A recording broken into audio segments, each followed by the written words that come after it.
Welcome back. Right, మనతో Janasena party నుంచి బాబు పాలూరు గారితో మాట్లాడదాం. బాబు గారు, గుడ్ ఈవినింగ్. బాబు గారు, బ్రహ్మనాయుడు గారు, అలాగే ప్యానెల్ లో ఉన్న మిత్రులందరికీ కూడా గుడ్ ఈవినింగ్. టాప్ న్యూస్ వీక్షిస్తున్న ప్రేక్షకులందరికీ కూడా గుడ్ ఈవినింగ్. చెప్పండి సార్. జగన్మోహన్ రెడ్డి గారికి వస్తున్నటువంటి ఆ ప్రజా స్పందన చూస్తున్నారా? వారు కాలు తీసి కాలేస్తే, అడుగు తీసి అడుగేస్తే వేలాది మంది ప్రజలు నీరాజనం పలుకుతున్నారు ఆయనకి. అంటే బహుశా ఇందాక విజయశేఖర రెడ్డి గారు అన్నట్టు తరలించిన జనం అన్నారు. బహుశా సగం మందిని తరలించినప్పటికీ సగం మంది అయితే ఖచ్చితంగా స్వచ్ఛందంగా వస్తారు, అది మనం జనరల్గా మాట్లాడుకుంటే. సో వారి పార్టీ ఎమ్మెల్యేని అరెస్ట్ చేసిన అంశం మీద వారు కర్నూలు వచ్చి ప్రభుత్వం మీద తీవ్రమైనటువంటి విమర్శలు చేశారు. ఎలా చూస్తారు ఆ అంశాన్ని? సార్, ఇప్పుడు వైసీపీ పార్టీ అధినాయకుడు వైఎస్ జగన్మోహన్ రెడ్డి గారు వచ్చినప్పుడు కొంతమందిని తరలిస్తారు, కొంతమంది స్వచ్ఛందంగా వస్తారు. అందులో తప్పు పట్టాల్సిన అవసరం ఏం లేదు. అండ్ వచ్చిన జనం అంతా కూడా తరలించి తీసుకొచ్చారని చెప్పడం కూడా తప్పే. ఎందుకంటే వాళ్ళకి ఒక ఓట్ బ్యాంక్ ఉంది, వాళ్ళనే అభిమానించే వ్యక్తులు ఉంటారు కాబట్టి సహజంగా వస్తారు. కాకపోతే జగన్మోహన్ రెడ్డి గారు సిద్ధం సభలు మనకి గుర్తుండే ఉంటాయి. ఆయన ఎక్కడికి వెళ్ళినా కూడా చాలా జన సందోహం వచ్చింది. ఆయన ఆ జనాన్ని చూస్తే పాపం వైనాట్ 175 అని చెప్పి ఆయన ఒక భ్రమలో ఉండి 24 ఎలక్షన్ తర్వాత రిజల్ట్ రోజున మొత్తం దిమ్మ తిరిగి బ్లాక్ అయింది మైండ్. సో జనాలు రావడం అనేది ఓట్లు కాదు, వచ్చిన వాళ్ళందరూ ఓటర్లు కాదు, వచ్చిన వాళ్ళందరూ అభిమానులు కాదు. అది అది ప్రతి ఒక్క రాజకీయ నాయకుడు గ్రహించాల్సిన విషయం, ఉన్న ఫ్యాక్ట్ అది. కానీ ఈరోజు జగన్మోహన్ రెడ్డి గారు ఏ విషయాల మీద వెళ్తున్నారు, ఏంటి ఓదార్పు, ఎవరిని ఓదార్చడానికి వెళ్తున్నారు అనేది మనం చూడాలి. నాకు తెలిసి దేశంలో ఏ రాజకీయ అధినాయకుడు, ఏ పార్టీ అధినాయకుడు కూడా ఒక తప్పు చేసిన దోషుల దగ్గరికి ఇలా పోలీసులు పర్మిషన్ తీసుకోకుండా, తప్పు చేశాడు ఎమ్మెల్యే అని మీరు ఎలా చెప్తారు? ఆయన తప్పు చేసిన దోషుల దగ్గర చేశారు కాబట్టి కదా సార్ రిమాండ్ పంపించారు కోర్టు. మన చట్టాలను నమ్మవా, గౌరవించవా? రిమాండ్ పంపించారంటే తప్పు అంత కొంత తప్పు ఉంటే కదా పంపిస్తారు. ఓకే, అది ప్రాసిక్యూషన్ లో అది ఏం జరిగింది ఏంటనేది అవన్నీ బయటకు వస్తాయి స్లోగా. కానీ రిమాండ్ పంపించారంటే ఎంత కొంత అక్కడ ప్రైమ్ అఫెన్స్ ఉంటే కదా మనకి తీసుకెళ్లి రిమాండ్ లో పెడతారు. ఇప్పుడు 100 మందిని వేసుకొని కత్తులు కట్టాలతో రెండు ఊర్ల మీద దాడి చేయడం అనేది నిజం, వెళ్ళడం అనేది నిజం, దాడి జరగడం నిజం. ఇవన్నీ కనిపిస్తున్నప్పుడు, కంటికి కనిపిస్తున్నప్పుడు తప్పు చేయలేదని మనం ఎందుకు అనుకోవాలి? తప్పు జరిగింది, కానీ ఎవరు ప్రొవోక్ చేసుకున్నారు, ఏం జరిగింది అనేది ప్రాసిక్యూషన్ లో తెలుస్తుంది. డే బై డే మనకు అప్డేట్స్ వస్తాయి కాబట్టి ఆ డెవలప్మెంట్స్ అన్ని కూడా మనకు అర్థం అవుతాయి. కాకపోతే జగన్మోహన్ రెడ్డి గారు పని కట్టుకొని బాధితులను పరామర్శించడం మానేసి ఎవరైతే తప్పు చేస్తారో వాళ్ళని పరామర్శిస్తున్నారు. అది ఇప్పుడు నిజంగా అంటే జగన్మోహన్ రెడ్డి గారి మీద నాకు ఎంతో చిన్న కన్సర్న్ ఉంటుంది ఎప్పుడు కూడా. ఎంతైనా ప్రతిపక్ష నాయకుడు కదా, మనం ప్రభుత్వంలో ఉన్నాం కాబట్టి ఆయన ప్రశ్నిస్తే కదా మనం ఏదైనా తప్పులు చేస్తే సందేహం ఉంటుందని చెప్పి ఆశించే వ్యక్తుల్లో నేను ఒకరిని. కానీ ఆయన అలాంటివన్నీ వదిలేసి సీదిరాపూడి రాజు మాజీ మంత్రి కొడుకు బైక్ ర్యాష్ రైడింగ్ చేసి ఒకరిని చంపేస్తే సీదిరాపూడి రాజు నేను పరామర్శించడం, అక్కడ బాధితుని దానికొని వేయడం. ఈ రోజు ఒక మహిళ బట్టలు చింపేసి, ఇప్పుడు అదేదో జరిగింది ఇన్సిడెంట్, ఎపిసోడ్ జరిగింది, ఆయన పరామర్శించడానికి వెళ్ళుంటే ఒక విరూపాక్షను పరామర్శిస్తూ ఆ లేడీని కూడా పరామర్శించుంటే బాగుండేది.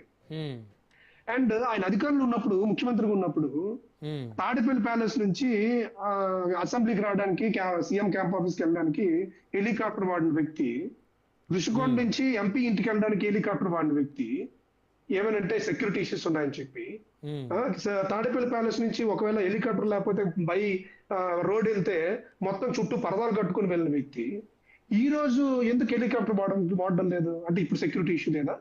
ముఖ్యమంత్రిగా ఉంటే సెక్యూరిటీ ఇష్యూ, ప్రతిపక్ష నేతగా ఉంటే సెక్యూరిటీ ఇష్యూ ఉండదా? అప్పుడేమో మీకు కూడా సెక్యూరిటీ ఇష్యూ ఉందనే వైఎస్ఆర్సీపీ వాళ్ళు చెప్తా ఉన్నారు. సరైనటువంటి భద్రత లేదు జగన్మోహన్ రెడ్డి గారికి. సరైన భద్రత కావాలనుకున్న వాళ్ళు ఏం చేయాలి సార్? పలానా దగ్గరికి వెళ్తున్నాం అని చెప్పి ముందు దశగానే ఇంటిమేషన్ ఇవ్వాలి. మేము రోడ్ షో చేస్తున్నాం అని చెప్పి ఇంటిమేషన్ ఇవ్వాలి. ఇప్పుడు ఒక మాజీ సీఎం ఇచ్చే భద్రత ఆయనకి ఇస్తున్నారా? ఈ ప్రభుత్వం ఇవ్వట్లేదనే కదా. 2 రోజుల క్రితం సజ్జల రామకృష్ణారెడ్డి గారు కూడా ఢిల్లీ వెళ్ళి మరి కేంద్ర హోంమంత్రి అమిత్ షా గారిని వాళ్ళందరినీ కలిసి వైకాపా సీనియర్ నేతలందరూ కూడా జగన్మోహన్ రెడ్డి గారి ప్రాణహాని ఉంది, ఆయనకి ప్రభుత్వం భద్రత ఇవ్వటం లేదు అని చెప్పేసి వాళ్ళందరూ గగ్గోలు పెడతా ఉన్నారు కదా సార్. ఇప్పుడు వాళ్ళని భయపెట్టే వాళ్ళు, వాళ్ళకి ఏదో చేసే వాళ్ళు ఎవరు ఉంటారు చెప్పండి? చేస్తే గీస్తే వాళ్ళే చేయాలి. కానీ ఈ రోజు విరూపాక్ష గారు అక్కడ స్థానిక ఎమ్మెల్యేగా ఉండి ఆ 2 గ్రామాల మీద దాడి చేశారు. ఎవరి మీద దాడి చేసినట్టు ఇప్పుడు కూటమి ప్రభుత్వంలో ఉంది, కానీ దాడి ఎవరు చేశారు? వైసీపీ ఎమ్మెల్యే చేశాడు. అందుకే ఈ రోజు రిమాండ్ లో ఉన్నారు. సార్ ఒకటి, ఈ రోజు గాంధీ పుట్టిన దేశంలో ఇలాంటి అరాచకాలు జరుగుతున్నాయని చెప్పి వైఎస్ జగన్మోహన్ రెడ్డి గారి నోటి నుంచి మాటలు వింటుంటే నాకు నిజంగా చాలా ఆశ్చర్యంగా ఉంది. ఆయన అంటే దెయ్యాలు వేదాలు వల్లించినట్టుగా మాట్లాడుతున్నారు ఆయన.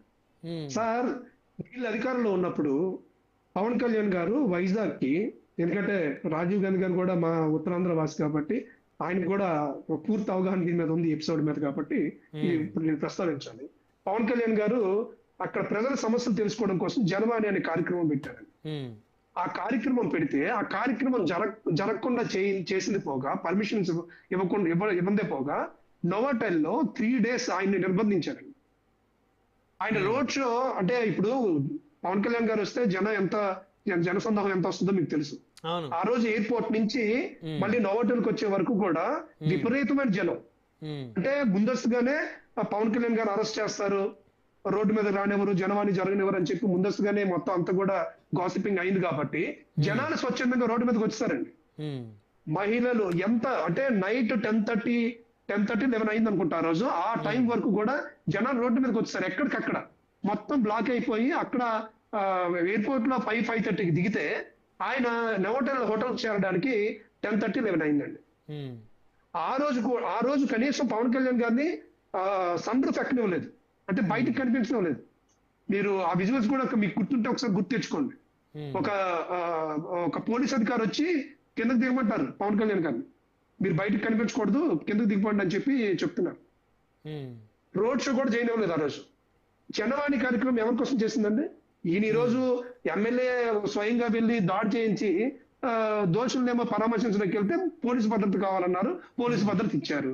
రోడ్ షో చేస్తారని ఎక్కడ కూడా పర్మిషన్ అడగలేదు, పెట్టలేదు. కావాలంటే చూపించమన్నాడు మిత్రుల్ని.